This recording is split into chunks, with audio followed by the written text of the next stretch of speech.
absolutely. We didn't lose to Lincoln, we lost to the officials, my opinion. That was free kick, clear as anything, 100% 2, not just 1-2. When they got apart and get a penalty, I thought that was there for everybody to see. We were so good, we were dominant with the ball, we were so comfortable with the ball. I'm really happy how we were playing, really, really good. But no, I couldn't ask any more for the guys. The action was brilliant. They're playing really, really well. The dominance of the ball is fantastic. And but that's a game we should have never lost. But the performance was excellent. No, well, the referee, I mean, listen, as I said before, I just think it's incredible. And except for everybody to see, that was terrible. Performance was excellent. Hello again, friends, and you are my friends, and welcome back to your Talking Town live show, the chance to have our say on all things Ipswich Town and the week that's been, and what a week that it's been.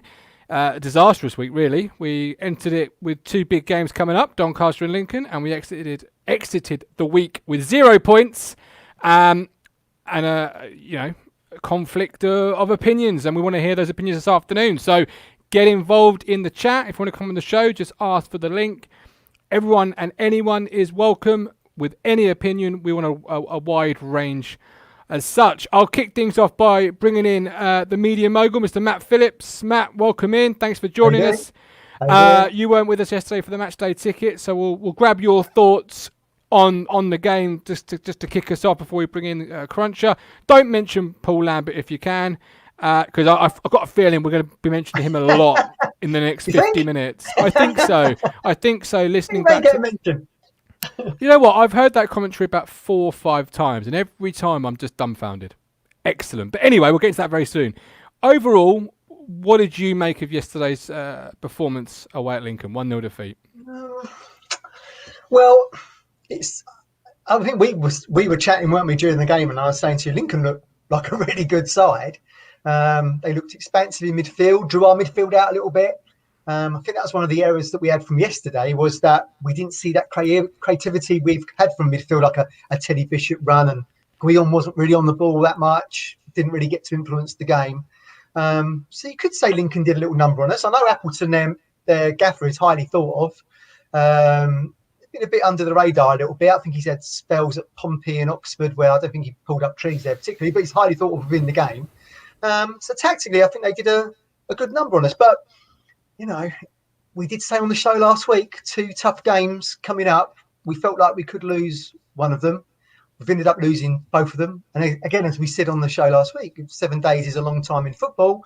And the high that we was on off the back of Blackpool wins and Accrington wins has nosedived completely. Yeah, absolutely. And we've got a clip, obviously, from a podcast earlier in the year. Do you want to play that now so it sets the narrative quite well? Yeah, gone from early July. We've all got some lovely haircuts. You can tell it's in the middle of a pandemic. Because the heat is off Lambert at the moment because of coronavirus. But it was all turning, wasn't it? All those defeats, things were turning, and then that has kind of bought him some time. But we start the new season off badly, so it will all come back again, 100%. Oh, without a shadow of a doubt. Yeah. And we will be watching on Talking Town. We certainly will be. All 3 of you. We will be here keeping the club's feet to the fire.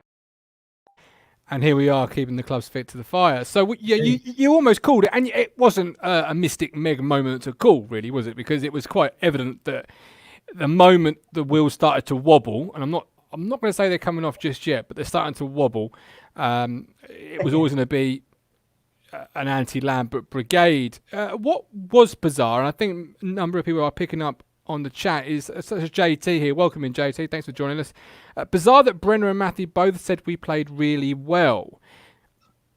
A number of people have said we played well. I don't know if I tuned into the wrong game or had the wrong commentary on or what, but I think the Lincoln commentator called us, we play with the same pace as an asthmatic snail.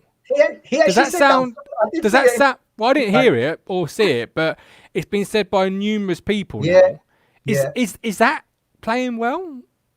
Well, I mean, maybe it comes down to the interpretation, and people can put this in the comments. How do you define playing well? I mean, obviously Lambert has his definition of what playing well is. I would say playing well is dominating on the ball, lots of efforts on goal, And if you look at our stats yesterday, we had 62% possession, so we did all right on the ball. But we only had 2 shots on target. Both were in the first half. So that suggests to me that we were passing the ball around without actually any cutting edge. Going back to what I just said at the top of the show there, no real creativity, which was one of the drawbacks of the end of last season, where we weren't winning games. We was in that little bit of a dip, February, March time. We know the midfield didn't contribute to goals last season, and they didn't really like contributing to anything yesterday either, did they? In fact, all they actually contributed to was our red card count. Yeah, well, exactly. Well, and we'll get into that. And Giorgio 3, afternoon, lads. Bit of an overreaction considering we lost from an individual error by Toto.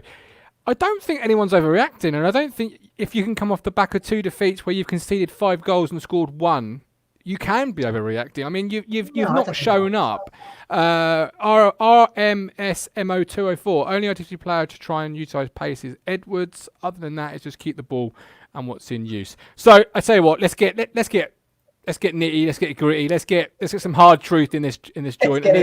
Let's get into this team, because quite frankly, I'm about as angry as you two are probably. So here we come.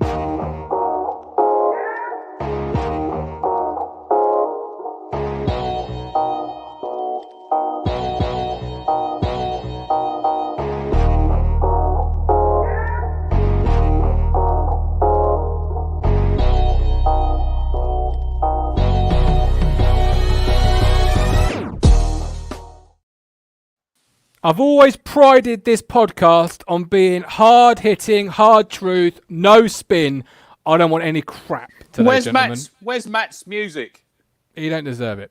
No, he does really. He does. I'm sorry. I've cheered up, Matt. It was a very grumpy message I put out. You're very grumpy. I mean, you got up early, didn't you? Of course, you were up early. Well, I did have an extra hour's sleep, because the clocks went back. But I've got a big long list what I wrote last night. Good. And how anyone could be happy with that performance? You can't be. Does that show what some people's standards are of Ipswich Town? Because it's not all of our standards, is it? No. No, it's not. The older you are as a football fan of Ipswich Town, the higher your standards are. You can remember the glory days better.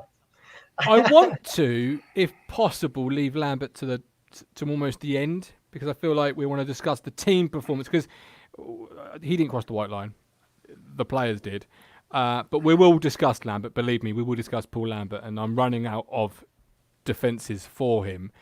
But the performance itself, people have said it's good. People said it's not. I'm going to say it's not good, because it was powder puff all over from start to finish. Let's start with the penalty claim, because a lot of people are saying it's a soft penalty. And I'll hold my hands up. My first reaction, and I said it in the WhatsApp group to both of you, that's soft. That's harsh. However, I've watched it back time and time again, and every time I watch it back, I get more angry. What is he thinking? Yeah, what goes through this mind when the player's going out of the byline, and he decides, do you know what I'm going to do here? I'm just going to bundle him over. But didn't you think when he was running into the penalty area, about 5 seconds before we brought him down, it come through my mind, he's going to bring him down, because we've seen it before. Yeah. I think this is he gave away 2 in consecutive games last season against Accrington and Lincoln, and he's done the same now. So I think that Brennan Johnson, Martin, it's the 4th penalty he's got this season for Lincoln. So he might be young, but he's very clever. Because he's got in his favour? Pace. Yeah. He's done all. Well, we see that in the first half when he skinned him and had the shot where Holy deflected it wide. But he did what every good striker would do. He got across him, and he knows Toto's got that in his locker. Like we said last night, Martin, he doesn't need to make the challenge. He's going nowhere, really. Referees are always, I've spoken to high-level referees, they'd always say, don't make me make a decision. And he's forced the referee into making a decision. 100%. And as he ran into the box, I was like, we're in trouble here. You knew what was coming. We've seen Toto too many times make those challenges. You knew what was coming. And unfortunately, we've picked up Toto. He's had a great start to the season. He has reverted back to type, which was probably inevitable. really, wasn't it? Yeah, but no disrespect to any of these players. That's what backups do. It's like a backup goalkeeper. You have a backup goalkeeper, and they're normally a career backup because they come in, they perform well for a couple of games, but overall they're not consistent enough to be a. Well, we can talk. We'll talk about him in a minute. The goalie. We believe me, we will. But Toto, Wilson, they're career backups. You know what I mean? They've never been the number one guy. They've never been, Toto maybe at Shrewsbury, but that's Shrewsbury. I know disrespect to Shrewsbury will probably come down Appointment Road in November and kick our backsides. Shrewsbury he is what he is at this point. Clumsy, but can be good on his day. Yesterday, as Jack just said there in the chat, don't give the decision. Don't make him make it. Yeah. Oh, he's going nowhere. And onto the goalie, who, if I'm a goalie, I'm shouting at Toto just, away. It's going out, away. Don't make it. Could he have helped him a little bit? Could he have taken the pressure off his defender there by maybe coming to collect that ball? I don't think he needs to, personally. I don't think he needs to. He doesn't need to make that decision because if Toto does his job, he sees it out for a goal kick. And it, like I said to you last night, it had 0-0 written all over it. We didn't play that well. We took a point, and then we've got 2 home games to come. But now it's back-to-back defeats, and it's deja vu. Because the funny thing is, the other night when we lost to Doncaster, it was the 20th of October. It was the 20th of October last year when we lost to Accrington. And then what did we do after that? We lost to Rotherham. And yesterday we lost to Lincoln. So, and then you wonder why our fan base is so... Well, history repeats, doesn't it? History repeats, Rich, because as we've said on previous shows, there was that big should Lambert go after the 5-3 last season against Lincoln. So here we are again. Another trip to Sincil Bank and everyone's wondering what's going on. Yeah. It was bad. I don't really know where to start unpacking it. And maybe Mike can help us. Mike, welcome in. Thanks for asking for the link. Where do we start unpacking yesterday's performance? Because do you think it was bad first and foremost? Oh, it was awful. Thank you. Why was it awful? What word for it? I wanted to come on last night. I was so angry. I was just livid. I don't always agree with what Rich says, but I tell you what, yesterday he was spot on. I'm a bit worried, Mike. I haven't heard from Ben. Is Ben all right? Or is he still laying on his kitchen floor after that bottle of Jack Daniels? I tell you what, I've got a few bottles up on the top of my wardrobe there, and I'll tell you what's close to that last night. I hadn't got to go to work. I don't want to join him.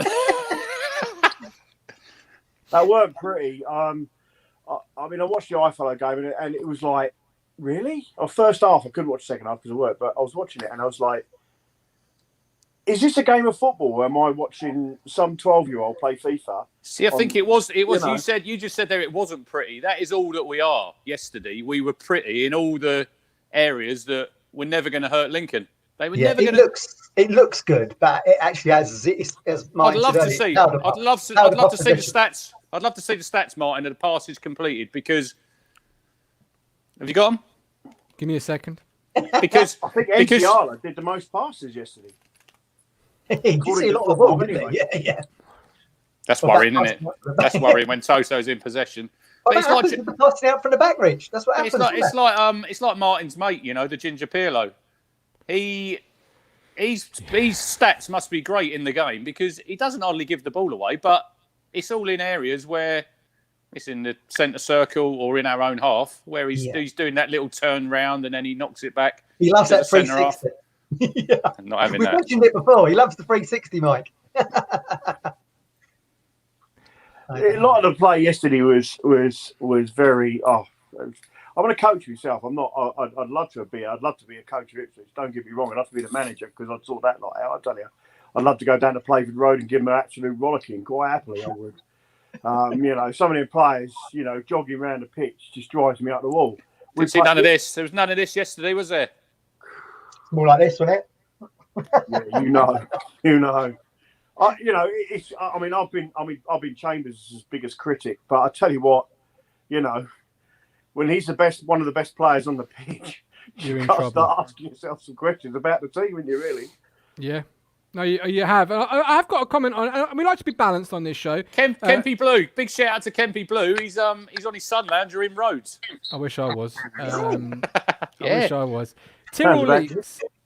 Back-to-back defeats and everyone's on the team's back. It's ridiculous. Support the team. It's not exactly a disaster yet, is it? It's one bad week. Move on and support the lads. Well, I mean, yeah, I'd agree with that a little bit in that, we've still got 38 games of the season to go. Interestingly, I was looking at seeing Coventry obviously were given the title last season, weren't they? They only lost 3 games all season. That included 2 back-to-back defeats. They got done 4-0 at Rotherham. They lost that was the heaviest defeat, wasn't it? Yeah, and then they lost the next game. They lost 1-0 to Tranmere. It's already a synergy between our Doncaster and Lincoln games. And I think around about Christmas time they lost. But then into the new year, they just won games. But yeah, it does make you wonder, doesn't it, to think that the champions went up with just 3 defeats last season, and we're on 2 already. Zach was right there. Zach was right there with his comment. Look, we don't move the ball quick enough. We are pedestrian. Too pedestrian. All too easy. We've been like that for a while, I think. Other than the opening day of the season against Bristol Rovers, when we was all waxing lyrical about how good they looked, I think we've always looked a little bit pedestrian or slower. I mean, you said yesterday, Mike, didn't you? Where's the intent? Where's the tempo in our play? It just ain't there. But do we turn up these places thinking we're just going to get 3 points? Where's the rock and roll football that Lambert promised us when he came? I think it's still at home in bed, isn't it? Honestly, that game yesterday, even the Donny game, the players just didn't look up for it. You know, I got 14 and I coach under 14s, and they got more passion than half that team. Why is Lambert still our manager? I'm sorry. I know that he's out here. I know people are going to hate me and slate me and all this lot for it, but he's not been the same manager since Ian Culverhouse left. I'm with you, Mike. And I'll tell you something now. People say, "Oh, it's Kings Lynn," but he's taken a mediocre town like Kings Lynn into 1 league before League 2. Yeah, that's it. In the National League, aren't they? Yeah. Exactly my point. And this, I'm sorry, but the assistant drives me up the wall. I don't see what he offers to anything. Stuart Taylor. Yeah, Stuart Taylor, that's it. I can't see what he offers as an assistant other than shouting and screaming on the sidelines. We'll find out soon, Mike, because he's going to be running the show whilst Lambert's sitting in the director's box. Mike, you're getting a lot of love on Facebook and on the YouTube comments. Mike, you're spot on, says Zach. Mike, Bill Old, Mike, you're a legend. Look, I mean, there's a lot of word about a legend these days. I've been in trouble on Twitter before. Before you go, let's grab your thoughts about Thomas Holy. Where do you stand on the big goalkeeper? Got to change. Yeah? Sorry, not Don't for rate you. him. No. He conceded 70-odd goals when he was with Gillingham. Yes, he did. He's a big lad, don't get me wrong. Great league, bottom League 1, League 2, top League 2 goalkeeper. Yeah. Not a championship goalkeeper or a promotion-winning goalkeeper in the slightest. I'm sorry, that's just how I see it. We've said it, Mike. I've said it before on the show. I agree with you. And in the actual fact, people that I know watch a lot of League 1, League 2 football. When we signed him, said, "Why have you signed him?" And I was like, "Well, he looks all right to me." When I first saw him in the first few games, but again, reverting back to type. I said on the show a couple of weeks ago, he's kind of like the NCR of goalkeeping, isn't it? 1 minute he's making a well-beaten save. The next minute he's just, doing what he did against Doncaster for the 4th goal. Well, he was lucky yesterday, Matt, when the one where he Chambers passed it back to him. It might not have been the best back pass, and he sort of shanked it and Matey hit it from 40 yards. It was only because he's 8 foot tall and he's got such long legs that he saved it. Yeah. Callie says Holy, aka Flappy Bird. Facebook, we've got. If you don't think Lambert's the man, then who's available? And we'll get into that a bit later on. I've got a nice little list for you. Sorry, we got Lambert for 4 more years, like Boris as Prime Minister. Who'd win that sack race? That's from Wayne Till. Craig, we have been like that since Lambert came in. The problem's not been solved since last season. Well said, Mike. And Bill Old, holy by name, holy in his hands. Very good. Very good. Very clever. Very Mike, good. We love you. We appreciate you. Cheers, Mike. My man. Oh, where's mine? You can go and crack one open if you want. I'm looking at go JD. I'm there. Get on it. Cheers, Mike. Yeah. Thank you. Guys, you can get involved just like that. Just ask for the link and you can come on and have your say in yesterday's game or anything to do with Ipswich Town. So did he say, Matt, that he don't normally agree with me? He did. He did. You're like You've that. heard Not many people do.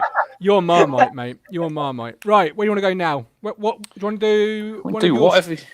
Whatever you want. Do you want to do the mogul story? Do your mogul story, Matt, because I like this. The Media Mogul Story in association with Networking 90. Don't be left in the dark. Get networking. Head to www.networking90.co.uk for more information. Matt, what you got? Media Mogul Story. So let's go back to, was it a week ago, 2 weeks ago? We were talking about Armando Dobra and whether or not he should be going out on loan. And we know Crawley were there and they'd kind of put in a loan bid for him to come in and play games, etc. And maybe play on the right wing. Maybe he wasn't feeling it. But let's look at our own personal experiences. We've all been for job interviews previously where we thought that looks like a good job. And to be met by a manager that we're thinking to ourselves, I'm not really keen on this guy. Do I want to work with this guy? So let me now introduce you to John Yems, who is the Crawley Town manager. Martin? There's a few people in the second half, John, who sort of raised their eyebrows a little bit at Max Waters coming off, given that he got the goal and caused so many problems in the first half. Was that a tactical issue, or was he still trying to gain more match fitness? Do you think I give a monkeys of what people think for the decisions we make? So just that's our decision when we made that. So people that think that they want to ask, just have a look at how the boy was running for starters. So it's a ridiculous question. We decide when people come off the pitch, and I don't care what people say in the stands, they mind their own business.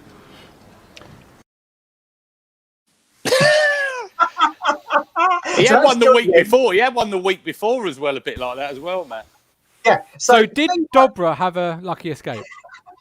Did Armando hear about John Yems? No, I think I'll leave it. I'll stay here. But who ate all the pies.tv, very good Twitter account as well. They described John as the cantankerous black cab driver who won't go south of the river after 11 p.m. and has the face of a man, has the face of a bulldog chewing a wasp.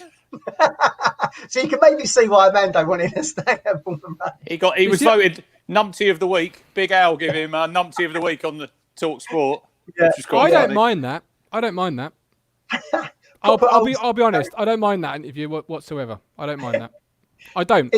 He's a fully grown man, who is in the middle of. This is why I always say give yourself 24 hours post-defeat, post-victory, because it's never as high as you feel and it's never as low as you feel. And right now, after that game, I imagine he got beat that game and he's down here and he's in that low and it's not quite as low as he thinks it is and he's probably stewing it over on his mind. And the reporter asked a very good question and he doesn't want to hear it because internally he's probably thinking, should I have brought him off? I'm not quite sure. And he doesn't want to be told he's wrong, or he might have been wrong, or he might have affected the game in the negative way. And I don't mind that. Do you know what? As a young player, we can laugh and say Dobra probably did better not going there, but you've got to deal with different managers, and that's character building, and that builds you as a player. And yesterday, he weren't used. He should have been on the bench yesterday, but then again, he could be playing 90 minutes for Crawley, getting kicked, learning how to deal with the men's game of football, and getting better. Yeah. But should he have been available yesterday? 100%. Yes, 100%. Especially after the Tuesday night defeat, I was surprised he wasn't involved. But again, it's like Martin said yesterday, Matt. If you looked at that bench, we had a goalkeeper. Why do you need 3 defenders on there? yeah. There was Kenlock, there was McGuinness, and Wolfie. But like you said though, then that makes you have to have a difficult conversation with Arsenal. Why is our guy not on the bench? Because you've signed him. Yeah. We could talk about Mark McGuinness. We haven't seen him, so we don't know what he's like. On the show last week, didn't we? 2 back-to-back defeats. You might see him on Tuesday. Good do. You could. Maybe. Or you could have a conversation with Miles Kenlock and sorry, Miles, but we need to go with an extra attacking option on the bench. Because why have we suddenly become so rigid in approach play? Like, why is it 4-3-3 or nothing else? Like, if you've got 2 centre-halves on the bench and you need to make a change, go to a back 3. I WhatsApped you yesterday after about 20 minutes into that second half. You had to change that formation. Tuesday night, I've had a little think, Martin. I went to play 4-4-2, but I've wrote down a little. So I go 4-2-3-1. So I go Holy in goal, back 4, Chambers, Wolf, Wilson, Ward, Dazelle, Hughes as your holders, Bennett, Edwards wide, I'd have Jack in the number 10 role and Hawkins up front. Because Lancaster yesterday in that game, not bad. He was the only player who played an incisive through ball. You see it, the one with Edwards, and Edwards should have had a shot. He made some lovely balls through. Actually. Yeah, I thought he was probably our best player yesterday, Jack. Yeah, I'll give him man of the match. He got 7 out of 10 in the Football League paper. Wilson got 7 out of 10 actually. I thought Wilson was all right. Was all right. No. Martin wasn't having it. No. He's not the two of them. No, what's he bring? What's he bring that McGuinness or Wolfenden? Yeah, agree. What's he bring? He's okay, but he's not. He's not. He's not up here, is he? He's not. But the manager has stitched himself up with his mantra: "You play well, you keep the shirt." And now, if he changes it all, he's going to look stupid, isn't he? But the thing is, they didn't play well Tuesday. I know. And as a manager, changes, but maybe not in the right positions. Maybe I don't know. But as a manager, it's like the government. You can't be governed in both government and and the football world by Twitter. You can't live your life by, if I make a change now, Twitter's going to hound me and there'll be TikToks made of me. You've got to manage. Talking of that, have you seen it? Have I seen what? Did you see it last night, Matt? Have you not seen it? The TikTok he made. Oh, it was classic. For me, so it was great. I'll send it to you later. Don't drink beer. That's all I can say. Don't drink beer. I've got another one. You were slating it last week. Who goes on TikTok? And there he is. He's making one. Don't drink. Just don't drink. That's all I'm going to say. Drinking, as Benjamin on Facebook just said, is the worst thing in the world. Oh, I liked it. I thought it was good. Yeah, thank you very much. Was it Northern Monk you were drinking, wasn't it? Yeah, it was beautiful. It was a beautiful drop. It made the defeat taste a bit better. But you can't be governed by Twitter, and you've got to do what's right for the football club.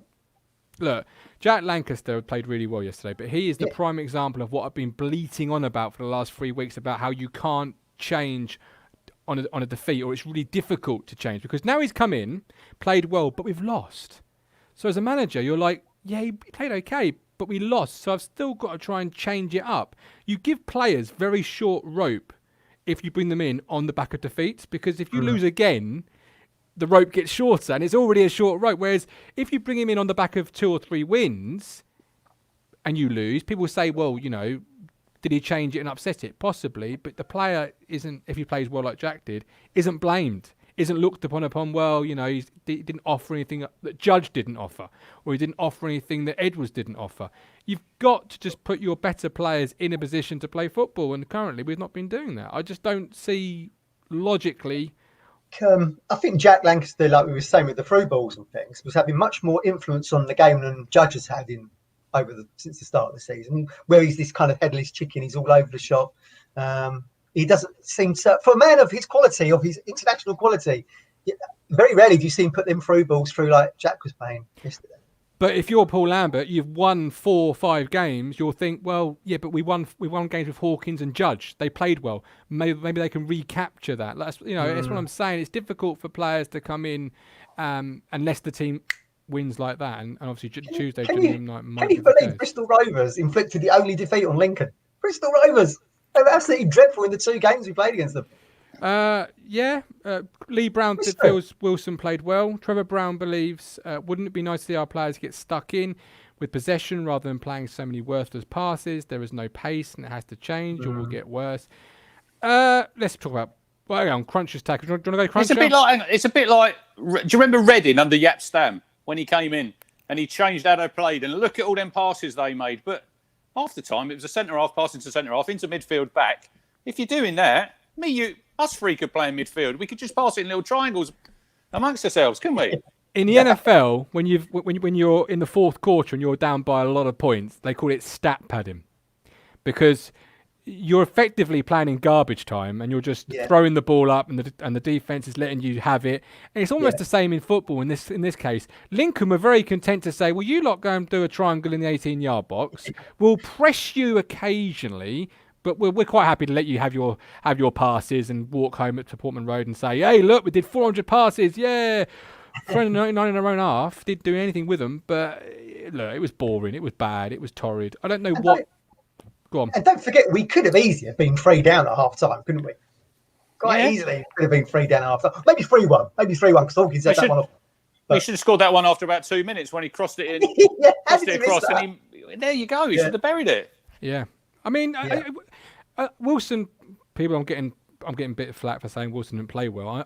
Look, yesterday, for example, when you've got a midfield that wants to come short and you've got a striker that's 9 foot tall, your two centre halves who don't have composure want to lump it up to the centre forward because they don't want to have that risky pass into midfield. But I think you have to mix it up a little bit. This is where second half I'd have got another striker on to play alongside him, and then you can go a little bit longer. Yeah, but when he's up there, when he's up there 20 yards with no one near him, it's not going to work, is it? You have to look. We all want to play good football, but there's more ways than winning than just. It seems now Lambert he is stuck on this 4-3-3, but yesterday it's more a 4-5-1. But in my mind, you've got a philosophy battle going on because you've got a defence that's geared for one way, and you've got a midfield that's geared for another philosophy, and a goalkeeper. And we want to play this philosophy of on the ground. On the midfield three, if you thought about it on paper, are more geared to playing this passing triangles, clip the ball off the back two. If I asked you, right, today guys, we're playing this lovely expansive passing play. The two centre halves will drop deep, get it off the goalie. Give me your two centre halves. I don't think you'd list Wilson and Enciala as your 1 and 2. We've said that before. In fact, I think you said it last week, didn't you, Rich? Can you imagine having this back four at the start of the season? Well, it was injuries, wasn't it? But it's like Mark McGuinness. How long's he been at the club, Martin? No, 6 weeks. He could have 6 weeks. Longer than a cup of coffee. Put it that way. So why has he not made his debut? Because we've not had any performances where we've had to really change it, have we? Yeah, but now this week we've had a drub in. But we can go around in circles because we beat. Look, I'll read you a stat here. The teams. This is from Cole Fuller, who he writes to Fuller Flavour in East Anglia. Yeah. And tomorrow I think it's either Groundhog Day or Deja Vu. He said to me this morning. So Paul Lambert's record versus the top 10 sides that finished above us last season, and the 2 sides we played so far in the top 7. So played 20, won 2, drawn 8, lost 10, 4-9 against 22. Total points 14 out of 60. And that's damning stats because we hope we're going to be in the top 2. If we're in the playoffs, if you're in the playoffs, you do have to beat these teams, you know. Yeah. Well, I did a little bit of digging some stats myself, thinking what is our season like within the calendar year of 2020. So from January to March, played 13 games, and of course we've done 8 this year. So over those 21 games, we took 30 points, which equates to about 1.42 points per game ratio, which gives you about 65, 66 points. And if you look at the season, not enough. And if you look at the last completed season over 46 games, which was 2018-19, we would have finished 8th or 9th. Well below par. Well good enough. No. Do you know what? I've got to say this, and let's move on.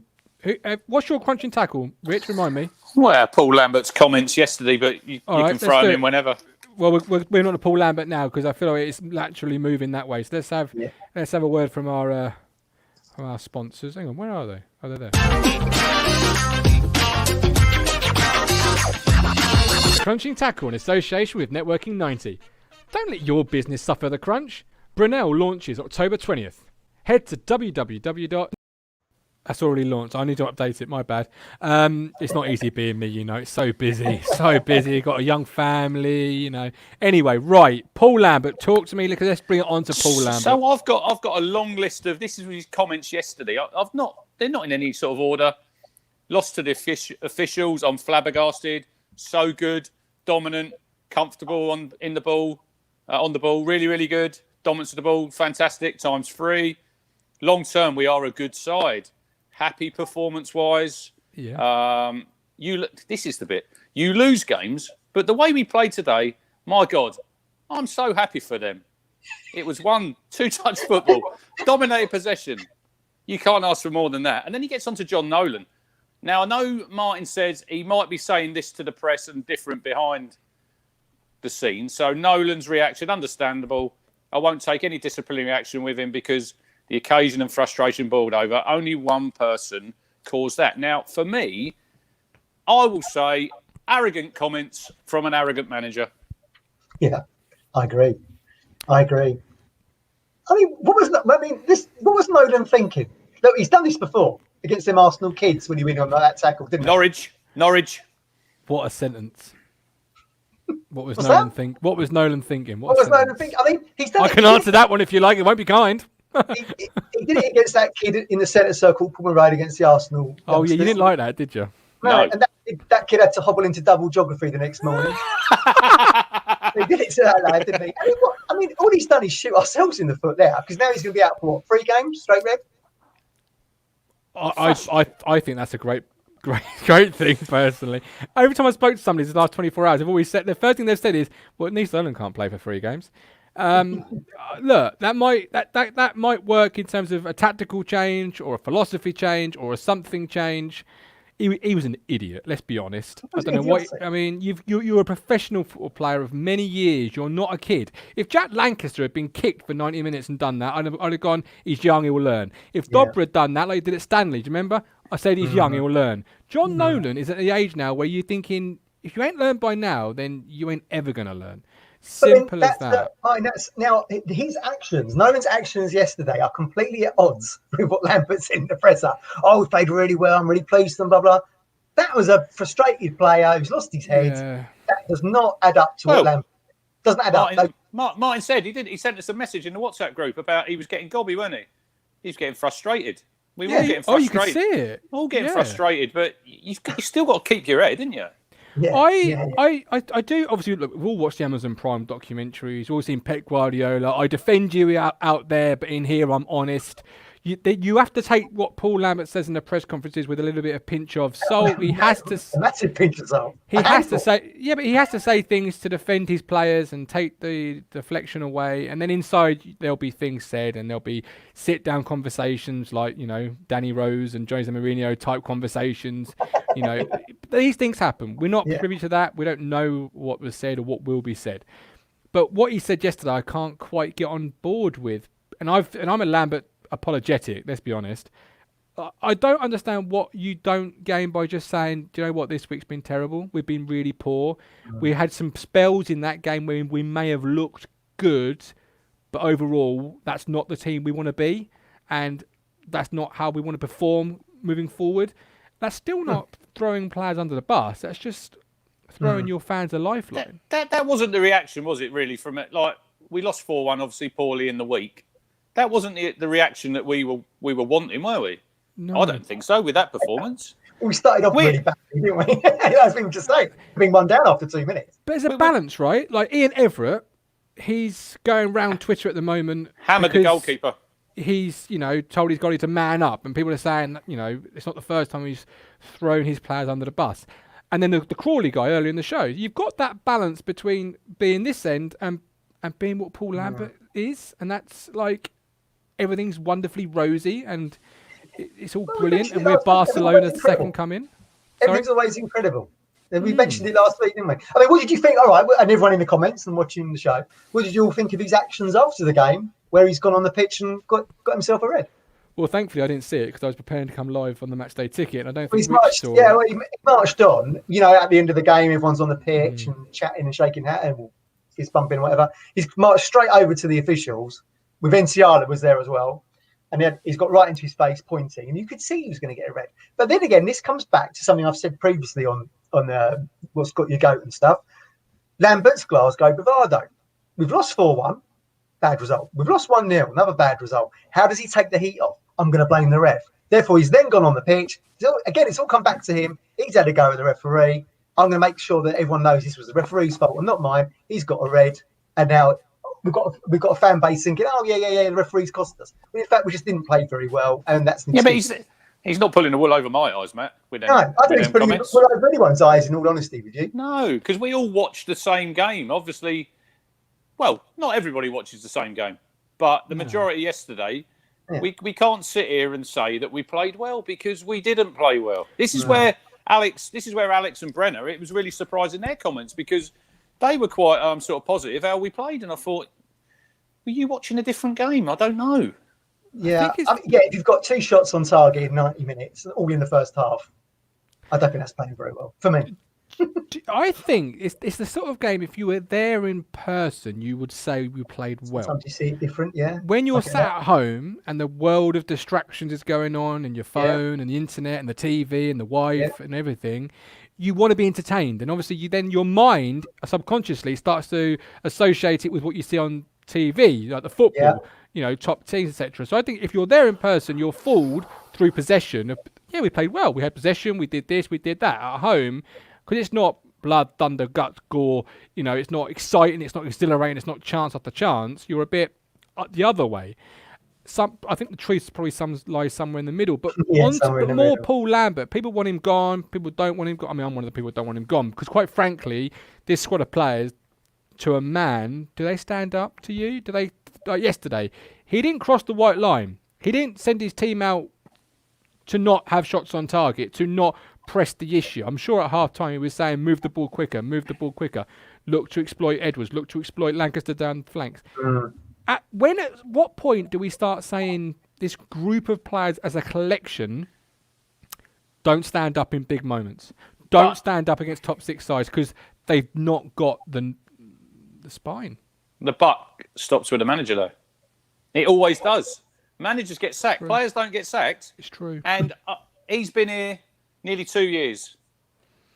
I had a message on Twitter this morning. I think it was Ryan Martin. It was 2 years today since Paul Hurst got sacked. And like I've said on the pod before, we would be in no worse position if Paul Hurst is still manager. We would not, because we haven't improved under Paul Lambert. We haven't improved. No. I think, that's hard to quantify. We haven't improved. Like Adam said, like Adam said when he was on the pod, we should have done better when we got relegated. It was a bit wave the white flag, and we all clapped them off. Last season was an absolute shambles. But we're still recovering from Paul Hurst's recruitment policy. Where's Doncaster, the guy we spent £1 million on?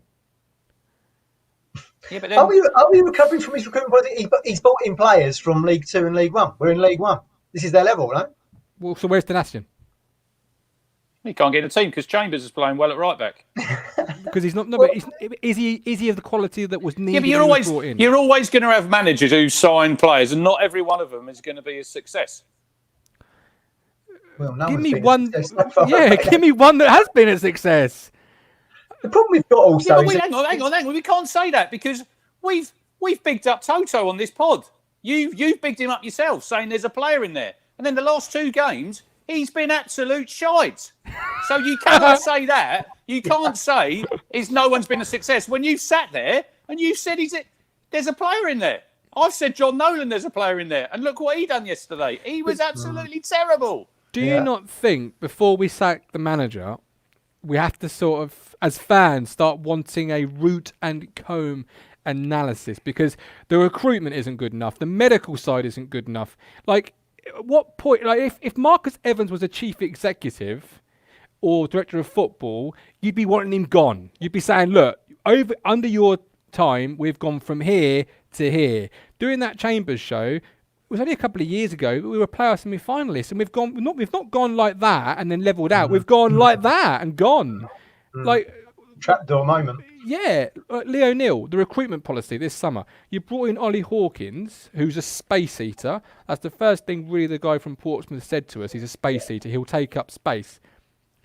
But we didn't bring anybody in that would exploit that space. Like Edwards is already here, but who else other than that in that midfield is really full of pace, full of running, full of directness? Hughes, Bishop, Nolan, Dozell, they're all lovely, intricate players, but they're all really the same.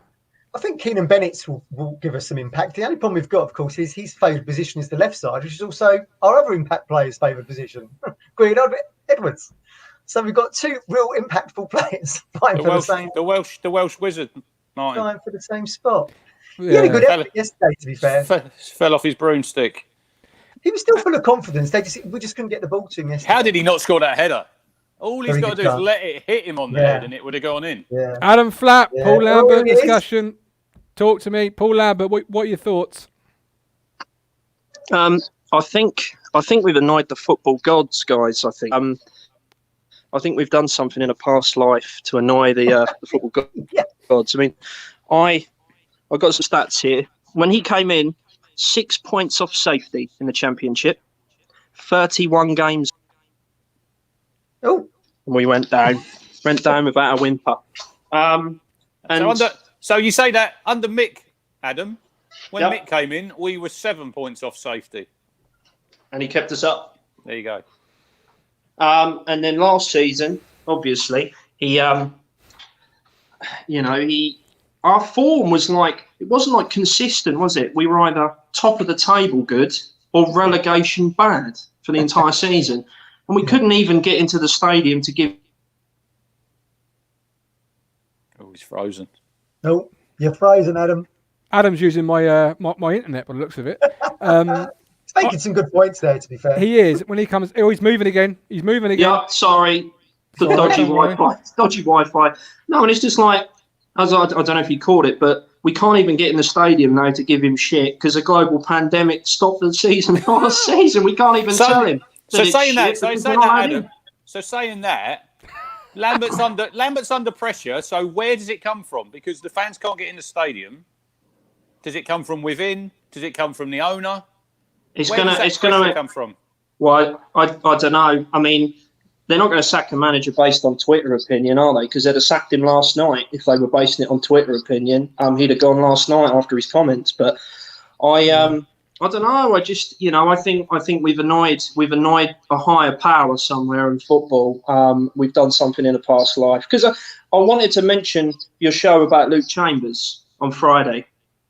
Luke Chambers. The reason I think he deserves better is you guys mentioned the problems, obviously, that he had. The Norwich game was taken away from him, the Man United debacle, the fact we nearly sold him and we messed his contract about and we nearly let our captain go.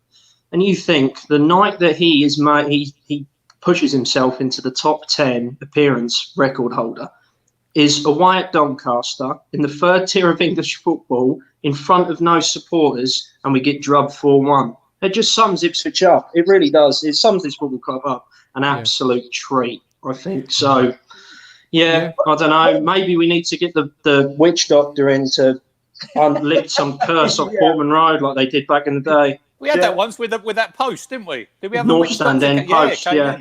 They dug it up. I wanted to make the point on Friday's show that it would be a great icing on the cake for Chambers if he's never lifted a trophy in his career, I don't think, to actually take us up as champions. But we look well off the pace for doing that. No, you know what will happen? It will get to the point where it's terrible.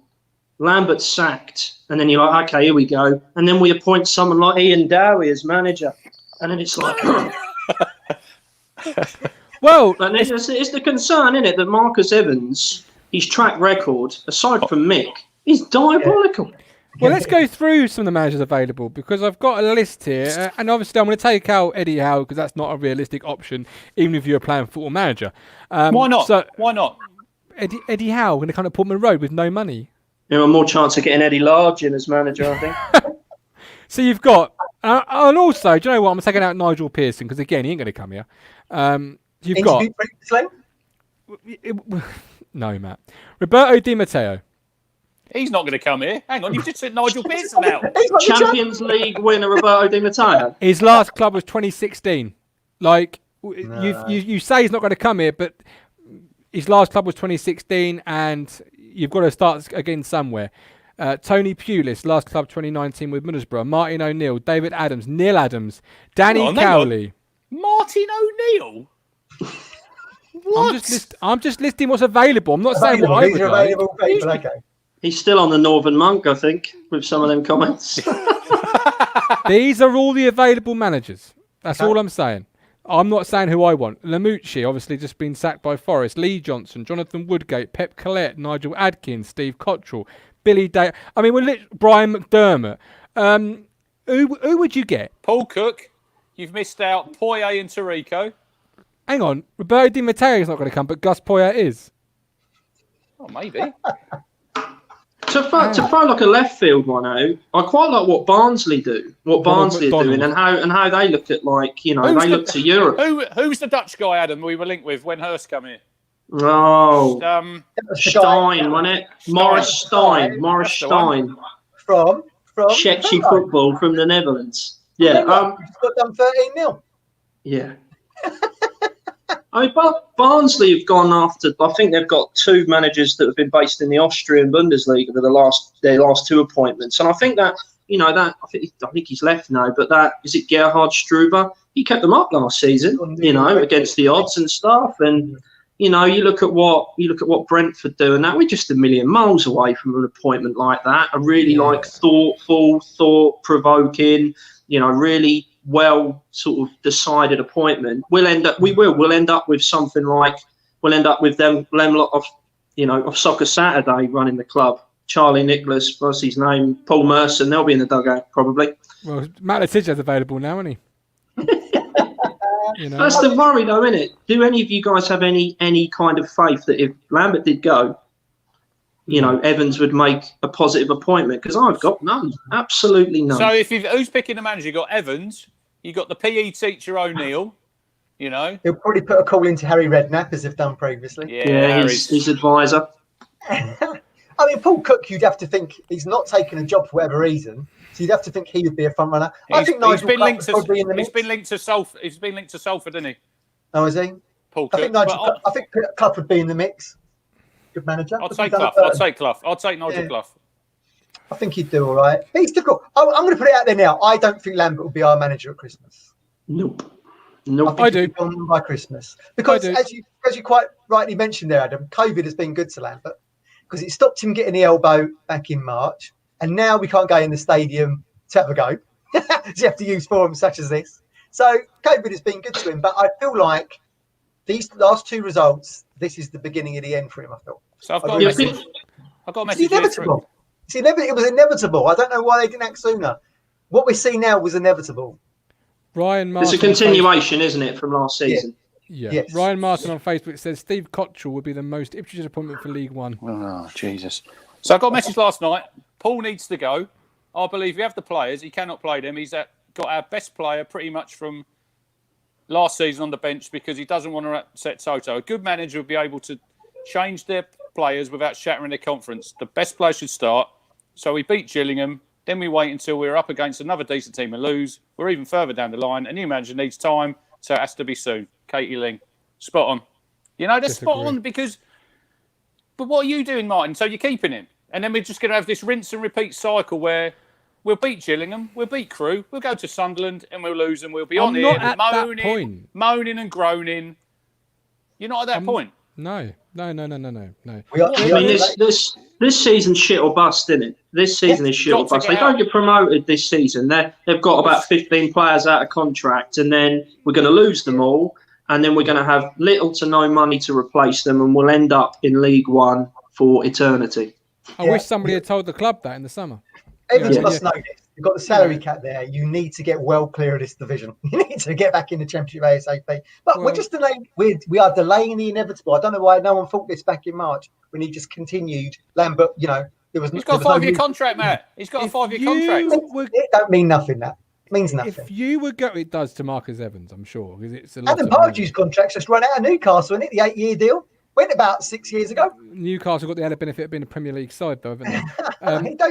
If you were going to sack Paul Lambert after 2 defeats, then why did you give him all summer to operate the transfer market? We didn't want to give him all summer. No, but we left the league. Look, we represent the voice of the fans, and the voice of the fans over the last 24 hours has been saying Lambert has kind of got to go. So we've spoken about that. But let's be realistic for a second. He's not going anywhere yet. It's October the 25th. We've had 2 defeats. We're 4th.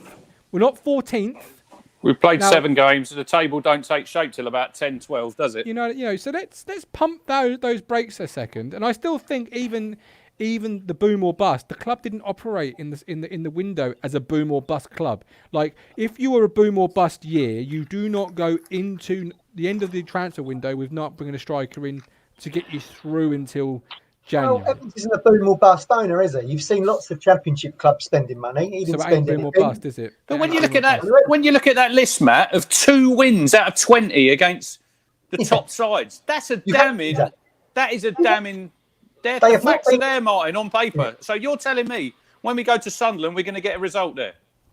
I'd like to see the stats when we go behind, how many times we come back and get points. Weak mentality, Adam. Weak mentality. I don't think runs throughout the I don't club. think we get many, do we? When we concede, I'd like to see how many times we come back and salvage a point or win. Yeah.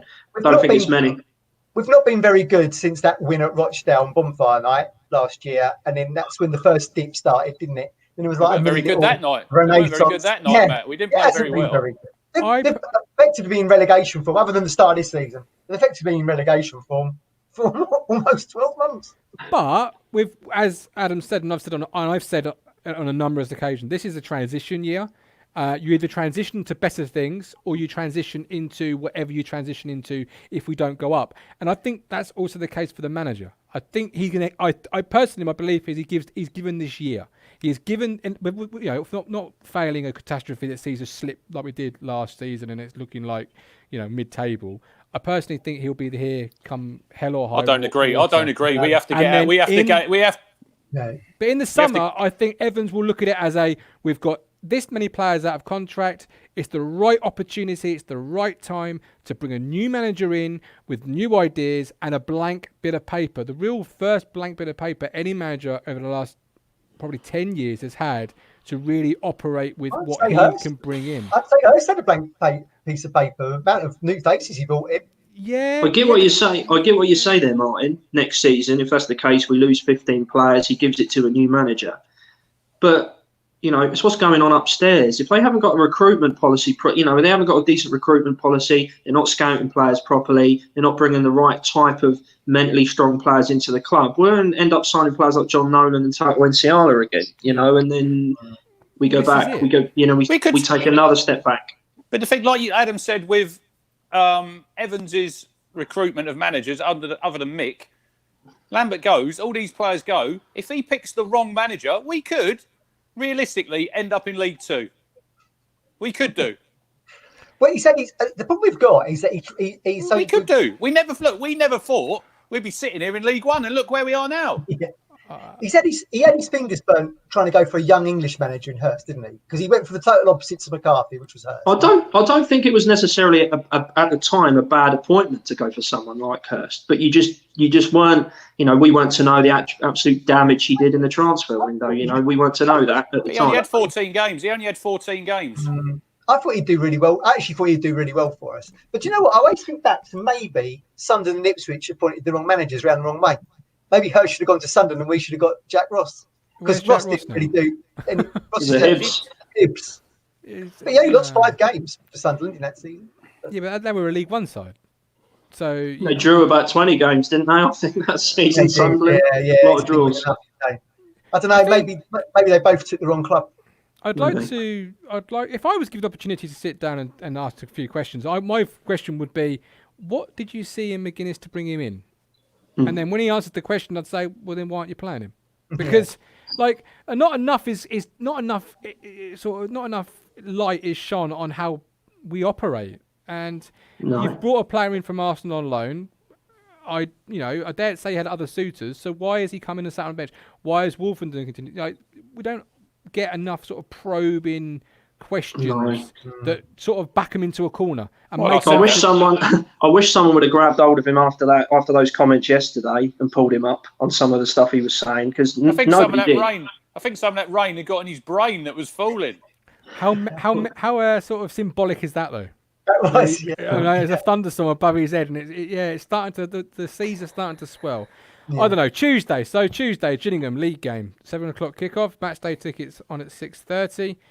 What do we expect to see? Adam, you may as well stay for this last bit. You moved in. Thanks. Are we seeing changes? Are we seeing the same 11 brought out? What are we seeing? Wolfenden's got to come back in, hasn't he? Christ almighty. If Wolfenden can't get in the team after that on Saturday, then there's no hope. Matt? I really don't know. We weren't very good against Gillingham on Boxing Day, were we, last season? Was that a 0-0? That was in the rain as well. 0-0 in the rain. That was really. I think that was as bad as it was. That was as bad as it got, wasn't it? That was last season. A really Christ. Shower display. Look, we rolled them over in the EFL Trophy, didn't we? So they had a bad result yesterday. I think they lost 2-0 to Fleetwood. So at home, we've not really, but other than Blackpool, we've not really looked very good away from home. And we weren't even that good against Bristol Rovers, I didn't think. We only got the deadlock was only broken because of that own goal. So I would expect us to maybe another 2-0 for us. But What changes are going to come? I don't know. I really don't know. You've got to think maybe Enciala's going to miss out this time. He's been too much of a liability in the last 2 games. I think Holy will probably stay in goal. But yeah, maybe changes in centre half. Hawkins, you've got to play. I'm not a fan of Hawkins particularly. I don't think he's good enough for us. He wasn't good enough for Pompey, so I should be good enough for Ipswich. I think that's a reasonable question to ask. I'd like to see Keenan Bennett's involved somehow, but I don't want to lose Lancaster or Edwards. So it's difficult. I think the changes will come. Well, we're going to get a change in midfield, and I think we'll get a change in defence. Rich? Well, I said my lineup, didn't I, Matt? So you get Bennett's in, him and Edwards wide, and look, I think Jack's got the ability to play number 10 role. I don't want to see Judge in there. He played number 10 in the EFL game, Rich, didn't he, against Gillingham? He played that. Yeah, I think he can play that role. Look, Gillingham have lost. I think the last 3 games, Martin, 2-0. Yep. Steve Evans and Paul Lambert. I don't think they're on each other's Christmas card lists. But it's a home game. It's a game we have to win. I think we will win it. I don't particularly care how we play. If we play pretty football, if we have to go a bit longer, it's the 3 points that are going to matter. But I think we'll beat Gillingham. I think we'll beat Crewe. And then we'll be back here a week on Tuesday saying the same things because we'll go to Sunderland and we will put the white flag up and lose. So I know I'm a bit doom and gloom and I've been on one today, but that's just what I feel. It's just until we beat a top 6 team, I think not just me, a lot of our fans, they just think it's the same thing that's going to happen this season. And it's understandable. We did beat Atkinson. They were 6 that day. I think you're being what you're saying though, Rich, is you're broadcasting the larger voice of the fan base. From the comments I've seen in the chat on both Facebook and on YouTube and Twitter and over the last 24 hours as a whole, I think you're just broadcasting the rest of the fan base's voice, and you're speaking for them because a lot of fans are following what you're saying and saying what you're saying. I don't want to sit here and be negative. I want us to win. I want us to win. I want us to play well. By the way, 7:50 tomorrow morning, BBC Radio Suffolk with Luke Deal. Tune in because you'll hear a familiar voice. Me. Also, remember, FA Cup first round draw tomorrow night. BT Sport. Ball number 24, Matt, Ipswich Town. So yeah, let's see. Don't worry. A couple of weeks, we will be embarrassed even more. Right. So on Gillingham, I think I've not had this confirmed, but we should have Jackson out of. No, that's his last game, I think. But isn't it a 10-day? I thought they said 40. I thought they said. I think they even said the Sunderland game potentially he was out for as well. So I think we might miss him for the next thing. He ain't going to match fit. He ain't going to train. No. He could have some legs and still be better than what we've got up front. I quite like what Luke said yesterday about the potential for whether one of McGuinness or Wolfenden to maybe step into midfield. I mean, I could be well off here, and it might not work, but we're thin numbers at the moment, isn't it? Whether or not one of those two could step in and play like a screening sort of. Brett McGavin. You've got Brett McGavin who can do the job.